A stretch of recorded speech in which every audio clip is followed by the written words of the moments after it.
Hello students, मैं गीताली।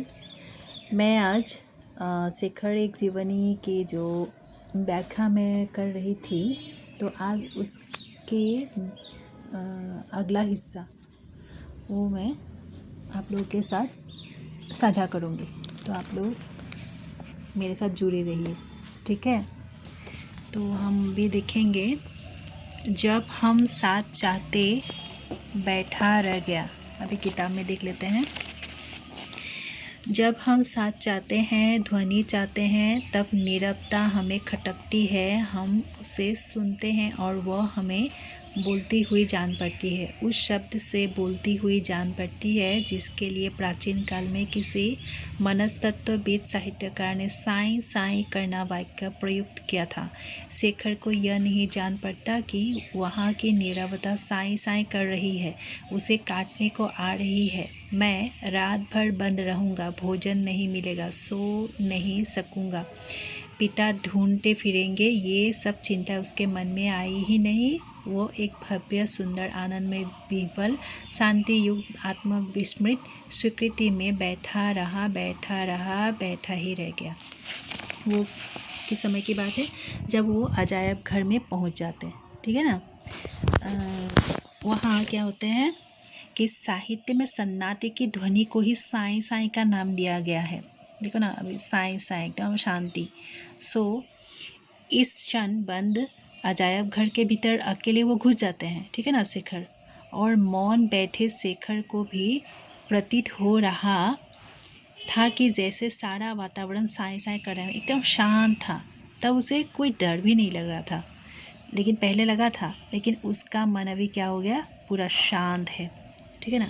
वो सहज हो रहा है, उसके मन में कोई विपरीत प्रवृत्ति या दुखद भावना नहीं है। पहले वो जैसे एक बाघ को देखकर, एक पुतला को देखकर बहुत उसे भय लगा था ना, वो सो नहीं पा रहा था। लेकिन जब बाद में वो फिर से वो अजायब घर पहुंच जाते हैं, तो वहाँ बौद्ध मंदिर, जो ये मूर्तियाँ देखते हैं, चारों ओर सन्नाटे देखते हैं, उसको लेकर वो मतलब उसके मन में एक शांति की ही भाव आ जाते हैं। एकदम शांति को ही महसूस करने लगते हैं और उसके मन में कोई भय, शंका, ये सब सभी गायब हो जाते हैं, ठीक है। अभी नेक्स्ट देखते हैं, उसके चारों ओर दुख है। देखो अभी किताब में देख लेते हैं। उसके चारों ओर दुख है, दारिद्र्य है, पीड़ा, रोग, मृत्यु, सब कुछ है। देश विदेश के धर्म के ठेकेदारों ने अपनी कुल आविष्कार शक्ति को खर्च करके नरक में जिन बुरी से बुरी और भयंकर से भयंकर यातनाओं का सृजन किया है, वे सभी संसार है, उसके संसार में मौजूद है और वह उन्हें स्वीकार नहीं करता। उनके विरुद्ध विद्रोह करता है, लड़ता है, किंतु क्या वह इसलिए नहीं कि उसकी आत्मा ऐसे किसी स्थान को देख या अनुभव कर सकती है जिसमें ये सब कुछ नहीं है, कि उसकी आत्मा पर पारलौकिक शांति की झलक पा चुकी है, पर इस नरक में रहकर भी एकात्म है, उस नरक से नहीं बल्कि उस विश्वात्मी से। अभी देखो यहाँ क्या बोले हैं लेखक कि अजायब घर में एकांत में शेखर लीन हो जाता है, पूरी तरह से मतलब शांति का अनुभव करते हैं। वहाँ उसे अभी कुछ भी डर नहीं लगता है। तो विचारों में उसकी चेतना एकदम भगवान बुद्ध के जीवन, व्यवहार आदि तक पहुंचकर केंद्रित हो जाता है। उसके मन में मतलब पूरे सारा सृष्टि, मतलब बुद्ध के जीवन में कितना शांति है, उनके व्यवहार में कितनी शांति है, मतलब इन सबको वो केंद्रित हो जाती है। वह अपनी बनावट की तुलना भगवान बुद्ध से करने लगता है। जैसे बुद्ध भी सब कुछ जानने की उनके मन में जिज्ञासा थी ना, उसी तरह शेखर के मन में भी मतलब वो उसे ऐसा लगता है कि उसे भी सब कुछ जानने की मन होता है, एक जिज्ञासु मन है। वो मानता है कि उसमें विश्व शांति का, विश्वात्मा का एक अंश है, वो भी मतलब विश्वात्मा का ही एक अंश है। इसी कारण वो व्यापक अनुभूतियों से भरा हुआ है, ठीक है ना। फिर लोग कहते हैं विद्रोही के विचार, भी किताब में देख लेते हैं। देखो, लोग कहते हैं विद्रोही के विचार संकुचित है, उसका मस्तिष्क कमज़ोर है, उसका हृदय टेढ़ा है। लोग यह भी कहते हैं कि उसके स्वप्न चूंचे आदर्शवादी असंभव है, यह सब शायद ठीक है, लेकिन वह पतितों और असहायों को समानता की दृष्टि से देख सकता है। उसका हृदय गिरे हुओं को उठा सकता है, उसका मस्तिष्क एक समूचे राष्ट्र को चला सकता है और अपने स्वप्नों के लिए सच्चाई और दृढ़ता के साथ लड़ सकता है, और उसके स्वप्न सच्चे भी हो जाते हैं। क्या वो भी धोखा है? अभी देखो यहाँ लेखक क्या करें, मतलब उनकी मंशा क्या है कि अजायब घर में शेखर के मन में कई अनुभूतियाँ होती है। देखो ना, शांति का अनुभूति होती है, पूरे अपने आप को बुद्ध का अंश मानते हैं। बुद्ध भी जिस तरह जिज्ञासु प्रवृत्ति के हैं, वो भी ये जिज्ञासु प्रवृत्ति के हैं। तो बहुधा लोग क्रांतिकारियों परंपराओं के प्रति विद्रोह का भाव रखने वालों की संकीर्ण विचार वाला व्यक्ति कहा करते हैं। जो विद्रोह करते हैं उसे संकीर्ण विचार वाला व्यक्ति कहते हैं या बुरा व्यक्ति कहते हैं, है ना। तो आम लोग यह भी मानते हैं कि इस प्रकार के व्यक्ति के दिल दिमाग से कमज़ोर हुआ करते, इसलिए वो विद्रोह करते, इसलिए वो गुस्सा करते, ऐसे सबके मन में आते हैं। उनका हृदय भी सीधा सरल न रहकर तरह तरह के उल्टे सीधे विचारों से ही भरा रहता है। मतलब विद्रोह के लिए सभी के मन में मतलब यही ख्याल रहते हैं। तो शेखर भी मतलब ये सोच रहे हैं कि क्यों इस तरह से मतलब लोग सोचते हैं कि मैं भी जो विद्रोह करता हूँ, जो मेरे मन में भी ये जिज्ञासा हुई है या बुद्ध के मन में भी जिज्ञासा, क्या हम भी मतलब ऐसे संकुचित प्रवृत्ति के लोग हैं क्या? तो इस तरह से मतलब इस तरह के बहुत सारे ख्याल उनके मन में आ जाते हैं। फिर आते हैं साहित्य का निर्माण। ये अभी किताब में देख लेते हैं। इस साहित्य का निर्माण मानव जीवित मृत्यु का आह्वान है। साहित्यकार को निर्माण करके और लाभ भी तो क्या, रचयिता होने का सुख भी नहीं मिलता, क्योंकि काम पूरा होते ही वो देखता है, अरे यह तो वो नहीं है जो मैं बनाना चाहता था। वो मानव क्रियाशीलता का नारद है, उसे कहीं रुकना नहीं है, उसे सर्वत्र भड़काना है, उभारना है, जलाना है और कभी कभी शांत नहीं होना है, कहीं रुकना नहीं है। शायद इसीलिए उसके पथ के आरंभ में ही विधि उसे रोककर कहती है, देख इस पथ पर मत जा, यह तेरे पैरों के लिए नहीं है। और यदि वह ढीठ होकर बढ़ा ही जाता है तो वह कहती है, अच्छा तो तू समझ, अपना जिम्मा संभल, और निर्मम अपने खाते में से अपने पुष्य और रक्षणीय बच्चों की सूची में से उसका नाम काट देती है। तो इसमें क्या बोलने की कोशिश किया है कि इस उपन्यास में वस्तुतः एक व्यक्ति के क्रांतिकारी बनने और फांसी के फंदे तक पहुंचने की कहानी है। ये किसकी कहानी है? मतलब शेखर की कहानी है। शेखर किस तरह मतलब विद्रोह करते हैं, फिर वो क्रांतिकारी कैसे बनते हैं, फिर फांसी के फंदे तक वो किस तरह चले जाते हैं, तो इसकी ही कहानी है ना। तो शेखर में क्रांतिकारिता के साथ साथ साहित्य सृजन की जन्मजात प्रतिभा भी विद्यमान थी। वो हमें कहाँ मिलते हैं? द्वितीय खंड में, दूसरे खंड में, ठीक है ना।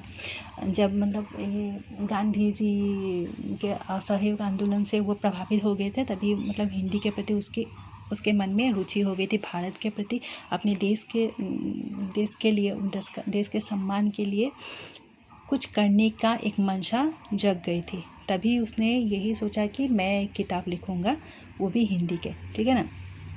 तो जन्मजात प्रतिभा भी विद्यमान थी। अपने बहन सरस्वती से उसने एक पुस्तक तैयार की, पर परिणाम न निकला। पिता ने उत्साह तो बंधाया, पर शेखर की उस रचना को कीड़े खा गए, दीमक चाट गई। इस पर शेखर की तो मानसिक प्रतिक्रिया हुई, इनका ही यहाँ उल्लेख किया गया है। तो इसी प्रसंग पर ही यह बात कही गई है। अभी है कि ईश्वर है कि नहीं। देखो, अभी शेखर के मन में मतलब क्या होता है, ईश्वर है या नहीं इस दुनिया में, इसको लेकर एक मतलब ये नास्तिक भावना का वो शिकार हो जाते हैं। तो हम इस तरह से किताब में पूरी तरह देख लेंगे कि ईश्वर है कि नहीं, लेकिन जिस ईश्वर के होने ना होने को हम समझ सकते हैं, जिसको निर्गुण निराकार अपरिमेय सब कुछ कहकर भी जिसके बारे में हमारा मस्तिष्क इतनी क्षमता रखता है कि उसके होने को अपनी मुट्ठी में कर सके, किसी अर्थ से कह सके कि वह है, उस ईश्वर के होने ना होने से क्या। ईश्वर यदि है तो वही है जिसके बारे में यह भी नहीं कह सके कि वह है, जो हमारे विश्वास के वृत्त से भी बाहर हो। लेकिन यह कहना तो वही हुआ कि ईश्वर वही है जिसके बारे में हम निश्चय पूर्वक कह सके वह नहीं है। अभी देखो, जब मतलब कश्मीर के मानस बल के पास रहते समय, ठीक है ना, तब क्या होता है, एक सुबह शेखर के पिता सभी मतलब क्या होता है, मंदिर जाने को मतलब तैयार हो जाते हैं, साथ उसे भी मंदिर चलने के लिए कहते हैं पिताजी, पर वो अपने स्थान से हिलता ही नहीं, क्योंकि वो ईश्वर को मानते ही नहीं। उसे लगता है कि कहाँ मंदिर में मतलब ईश्वर है।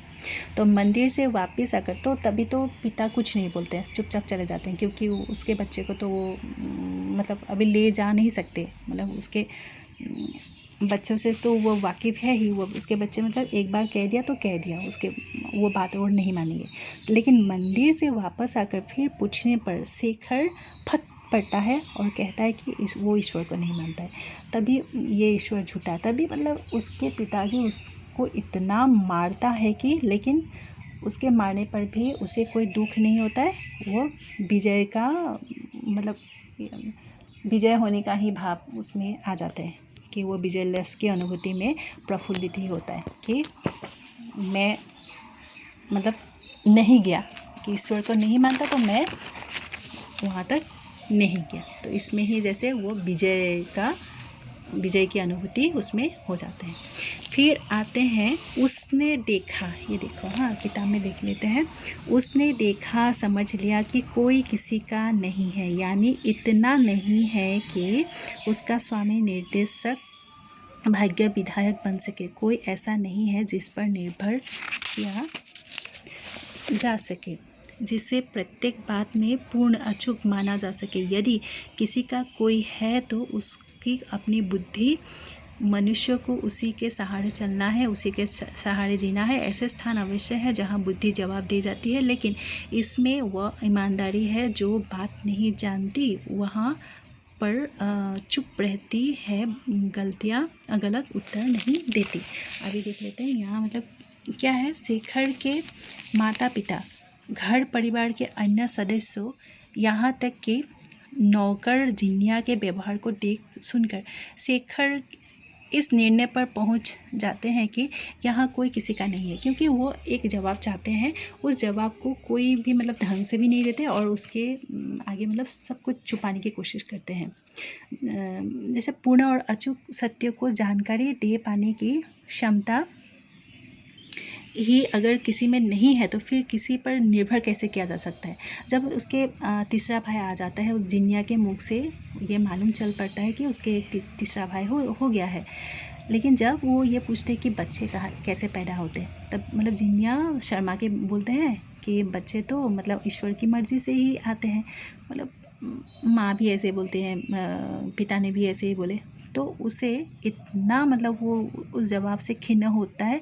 तो शेखर को यही लगता है कि उनकी गति दिशा बदल जाती है। वो समझ जाते हैं कि उसे झूठ बोला गया है, और उसे झूठ इस तरह बोला गया है कि कोई उसे सच बोलने की कोशिश ही नहीं करते। अगर इस दुनिया में कोई किसी को सच ही नहीं बोलेंगे, अगर ऐसे ही बहकाव में रखेंगे, तो ये दुनिया और किसी की भी नहीं है। मतलब यहाँ रहना मतलब वो बेकार है, ठीक है ना।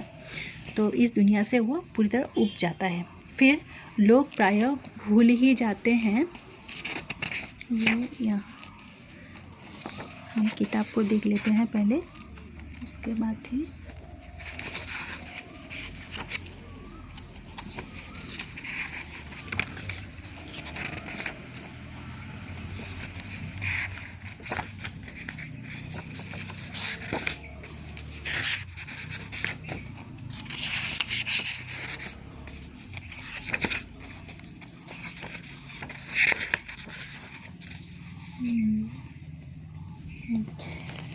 लोग प्रायः भूल ही जाते हैं कि उनके जीवन क्या रहे, तभी समाज अपने लिए यह संभव पाता है कि विधान करे। युग का माता पिता हुए हैं जो बच्चों को वयः प्राप्त लोगों की तरह रहना सिखाए। एक भावना न यौवन का जितना आघात किया है उतना शायद ही किसी और कानून या प्रथा या विधान ने किया हो। अपनी संतान को वयः प्राप्त लोगों सा बर्ताव सिखाने समय वे भूल जाते हैं कि उनके अपने जीवन क्या थी, कि वे भी कभी बच्चे थे। उनमें भी बच्चों की निष्पाप शरारत थी कि बच्चों का कोई दोष है तो यही कि वे इतने भोले, इतने अछूते, इतने स्वच्छ निष्पाप है कि वे अपने माता पिता को अपने कपट पर लज्जित कर देते। यदि माता पिता अपना बचपन याद भर रख सकते तो उनके संतान और वे स्वयं कितने सुखी होते। अभी देखो यहाँ क्या है ना, शेखर के माता पिता उसे समझाने की प्रयत्न न कर सिर्फ मतलब अपने व्यवहारों को ही उस पर मतलब थोपने की कोशिश करते हैं कि यहाँ मत जाओ, वो ना करो, ये ना करो, और यहाँ तक कि व्यक्तित्व भी उस पर थोपने का प्रयत्न करते रहते हैं। इससे उसका मन पूरी तरह खिन्न होता है। यह खिन्नता उसे विद्रोह की ओर धकेलती रहती है, मतलब धकेल देती है। वो जैसे वो इस जीवन से ही वो पूरी तरह उब जाते हैं कि उसे लगता है कि क्या माता पिता भी कभी तो एक ज़माने में बच्चे थे, तो मैं अगर कुछ जानने की कोशिश करता हूँ, अगर मैं कुछ करता हूँ अपनी मर्ज़ी से, अगर कुछ भी ना कर पाऊँ तो इस जीवन में जीने की क्या वो है कि माता पिता जैसे बड़े हैं, जैसे सोचते हैं उसी सोच को मतलब बच्चों पर भी थोपने की कोशिश करते हैं। फिर कभी एक और देखते हैं, कभी तो बेबस पूछना पड़ता है कि वे आखिर बच्चों को समझाते क्या है। जहाँ एक और वे कहते हैं कि बच्चे सब बदमाश और पाजी होते हैं, वहाँ दूसरी ओर वो ऐसा भी बर्ताव करते हैं मानो बच्चे मिट्टी के लौंडे से अधिक कुछ न हो। बच्चों के सामने ऐसी हरकतें करते हैं जो यदि वे बच्चे को तनिक भी समझते तो कल्पना में लाते भी लज्जित होते। किसने नहीं सुना, अरे इसके सामने कहने में क्या हर्ज है, यह तो बच्चा है, अरे उसे क्या पता, वो तो बच्ची है। उत्तरदायित्व शून्य। बच्चे की निष्कपटता का उत्तरदायित्व कितना बड़ा है, वे भला क्या समझे। वे कोमल अविकसित मस्तिष्क अपनी कोमलता के कारण ही अधिक भयंकर होते हैं। हम लोग पक्की सड़क पर चलते हैं तब हमारे पाँवों की छाप नहीं पड़ती, लेकिन जब गीली मिट्टी पर, धूल पर, रेत पर चलते हैं तब पैर बहुत गहरा धस जाता है। पक्की सड़क पर पानी बह जाता है, कच्ची सड़क पर जहाँ जहाँ धंसे हुए पैरों से गड्ढे होते हैं वहाँ कीच बनती है। अभी देखो यहाँ शेखर को यह कदापि पसंद नहीं है कि माता पिता उसे हर बात में रोके टोके, अपने विचारों को भी वो आरोपित करना उसे अच्छा नहीं लगता था। कि कई बार बूढ़े बच्चों के सामने अकरणीय बातें भी और कह डालते हैं और कार्य भी कर लेते हैं, ठीक है ना। लेखक ने ऐसे दूहरे मानदंड के संदर्भ में कभी तो बोलते हैं कि ये ना करो, वो ना करो, लेकिन वही मतलब बच्चों के सामने कुछ ऐसे कार्य कर डालते हैं कि बच्चों को लगता है कि ये नहीं करना चाहिए। तो ये दूहरे मानदंड के संदर्भ में बच्चों के साथ किए गए उनके व्यवहारों का विश्लेषण किया है कि बच्चों पर तो ये थोप देते कि ये मत करो, वो ना करो, ये बच्चों को ये समझाने की कोशिश करते हैं, लेकिन वही जो अपनी बारी है वो भूल भी मतलब कर लेते हैं। तो ऐसे दूहरे मानसिकता के प्रसंग में ही ये बात कही गई है। फिर आते हैं, प्रायः लोग संतान पर माँ के प्रभाव की बात कहते हैं। बहुतों का विश्वास है कि सभी असाधारण व्यक्तियों पर उनकी माँ का प्रभाव रहा होता है, लेकिन जहाँ तक मैं समझ पाता हूँ पुत्रों पर माँ का प्रभाव पुत्रियों पर पिता के प्रभाव की तरह नकारात्मक होता है। वो स्थिरता देता है, उत्थान में भी उतना ही बाधक होता है जितना कि पतन में। यूँ कहना चाहिए कि माँ की ओर आकर्षित पुत्र पिता की ओर आकर्षित कन्या साधारणता की ओर सामान्यता की ओर जाते हैं, और पिता की ओर आकृष्ट पुत्र माता की ओर आकृष्ट कन्या असाधारण होते हैं। पहले श्रेणी में मिलेंगे सीधे साधे शांत आदमी, सामान्य स्त्रियाँ जिनमें कोई खास बुराई नहीं है, जो साधारणतः प्रसन्न और संतुष्ट है, जो जीते हैं, रहते हैं और मर जाते हैं। दूसरे में मिलेंगे प्रतिभावान लेखक और कवि, देश और संसार को बदल देने वाले सुधारक, क्रांतिकारी, डाकू, जुआरी, पतित से पतित, मानवता के प्रेत, अच्छे या बुरे, उनके लिए साधारण नहीं है। वे सुलग नहीं सकते, फट ही नहीं सकते। तो जो बच्चों पर जो प्रभाव पड़ते हैं ना माता पिता के, इन पर ही लेखक इस प्रसंग में यह बात कही है। जो कथानक शेखर स्वभाव से ही उग्र और विद्रोही है। यह उग्रता उसे अपने पिता के स्वभाव व्यवहार से प्राप्त हुई या माता के व्यवहार से। इन वाक्यांशों में इसी संदर्भ में संतानों पर माता पिता के पड़ने वाले प्रभावों की चर्चा किया है। आई होप इस वीडियो से आप लोग को पूरी तरह ये व्याख्या समझ में आ गई होंगी। नेक्स्ट वीडियो में इसका जो अगला पार्ट होगा उस पर हम आप लोगों के साथ पूरी तरह से अच्छी तरह से साझा करेंगे। तो अभी के लिए हम विदा लेते हैं।